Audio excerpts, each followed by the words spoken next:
Hi everybody, it's me Liz with 143 Handmade, and I am here today to show you how I did these exposed spines on the August 2023 journal release.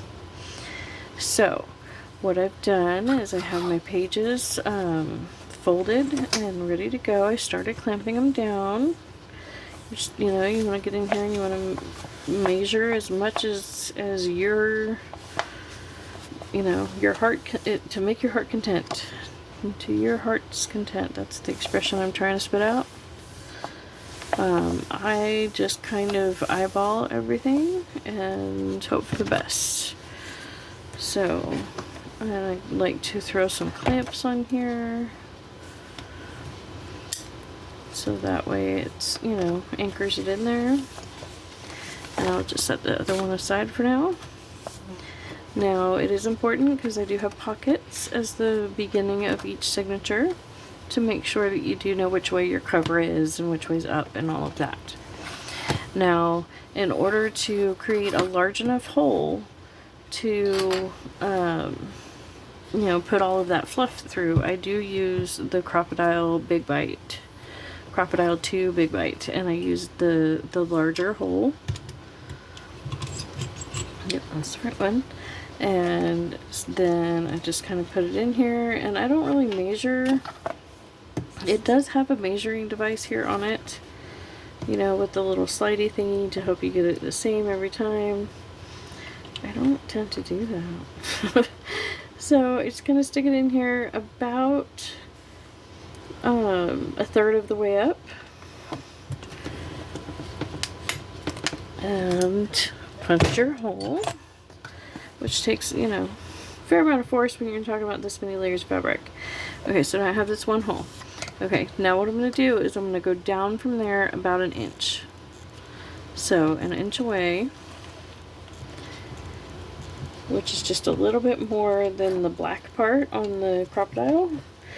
If you have one, you will know exactly what I'm talking about.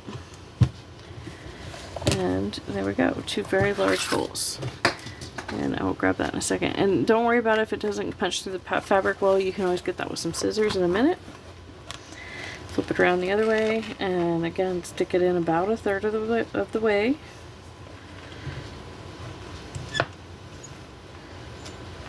And get it all lined up right there on that crease. Punch the hole. Go about an inch away. And punch the hole.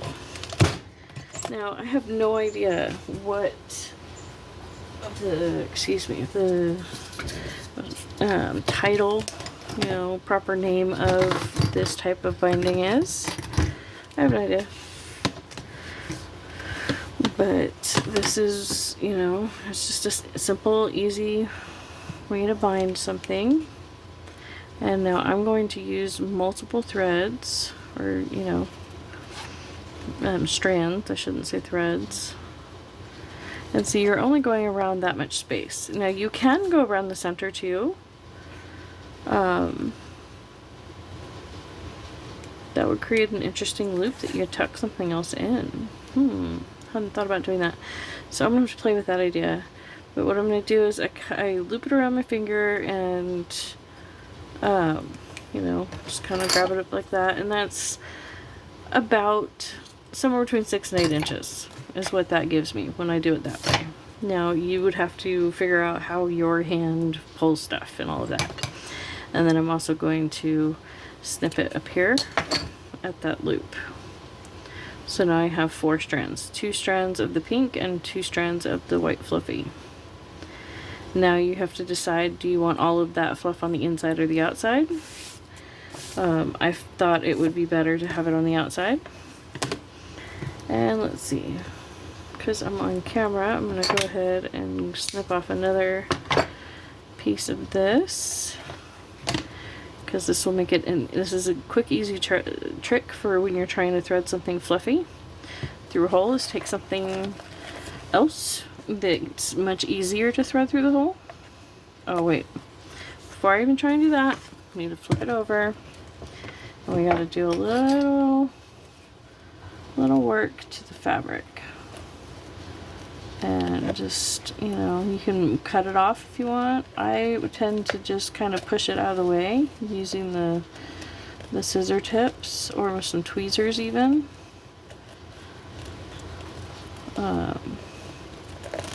As opposed to actually cutting it, but really it's up to you.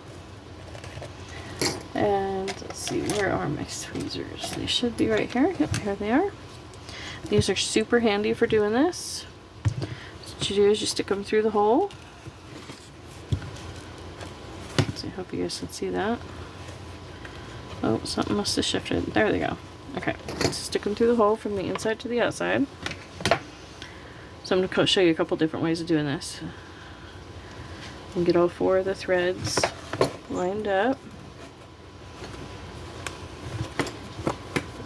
And pull this down so that way you can actually open it, because if you shove it too far in, you know, it closes itself down. And you set those in the teeth and pull it through. And there we go. And then put it in through the hole again and do the same thing again. Open it. It doesn't have to be super close to the end, but you don't want to, you know, pull it back through, and you do want to get all 4 of your strands on there if possible. Oh, I lost them.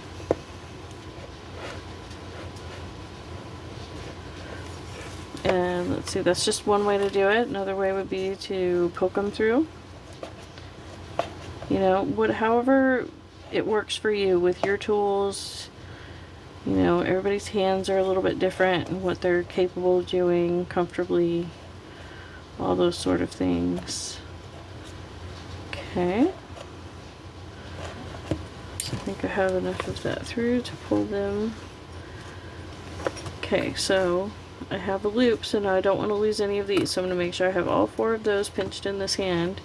So now I can just kind of yank on these loops and pull that on through. See that? Let's see, now it's just nice and flat on the inside. Flip the cover over, pull that taut, and then just tie a knot, whatever kind of knot you're comfortable with. I tend to tie square knots. You know, the right over left and left over right, you know, the opposite one. And then there we go. And then sometimes what I'll do to help secure it is I will take the longest ones, whichever ones those happen to be, of the opposite sides of the knot, and I will just knot those one more time. Just the 2 of those. And that kind of helps secure everything in, because it is very unlikely that all of that will come unraveled. You know. So, there we go. Nice and floofy. Alright, now another way to go. Let me get my pieces ready. Oops.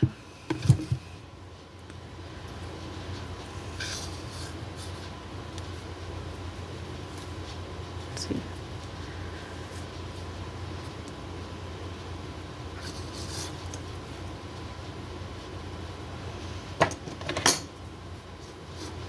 I want to give myself a little bit bigger of a buffer zone this time, so I'm going to cut them a little bit long and then readjust to find my middle.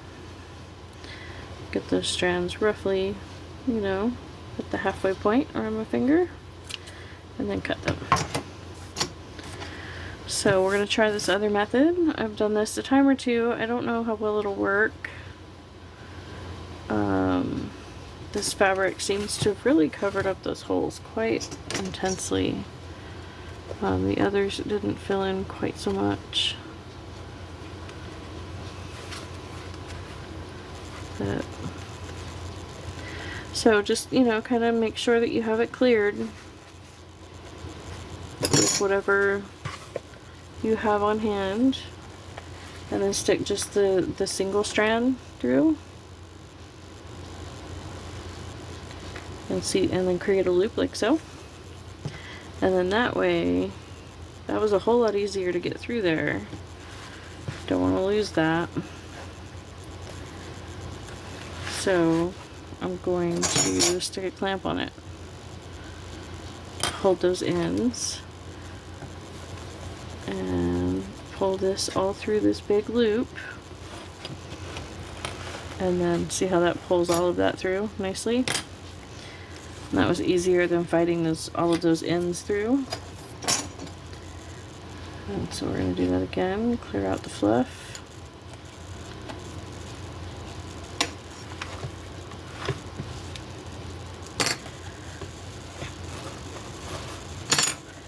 Send this one strand through, loop it around, send it through again, creating a loop. Throw a clip on the two ends so that way you can manipulate the loop without, you know, fear. And thread all your strands through there and gently pull through. And before you pull through though, flip it back over so that way you can make sure you have all 4 of your ends over here and you're not pulling too much, you know. And then you can just kind of tug on it like so. And I like to kind of wiggle it through so that way I know that I have everything you know, nothing's weirdly looped in there. And we just tie it off. Like I said, a basic square knot.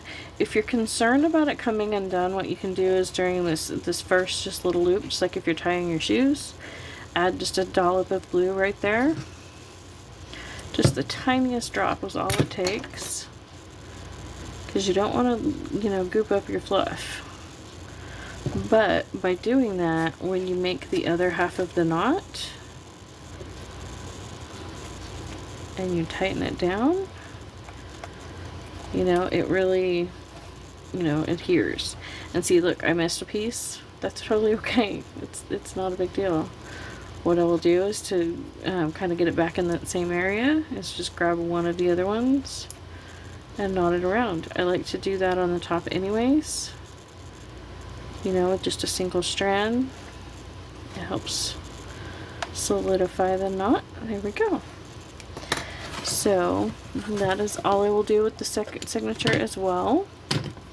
And I will see you again shortly for the ephemera video, and then it will be the final flip through. Thank you so much for hanging out with me today, and I can't tell you how much I appreciate every minute we hang out together.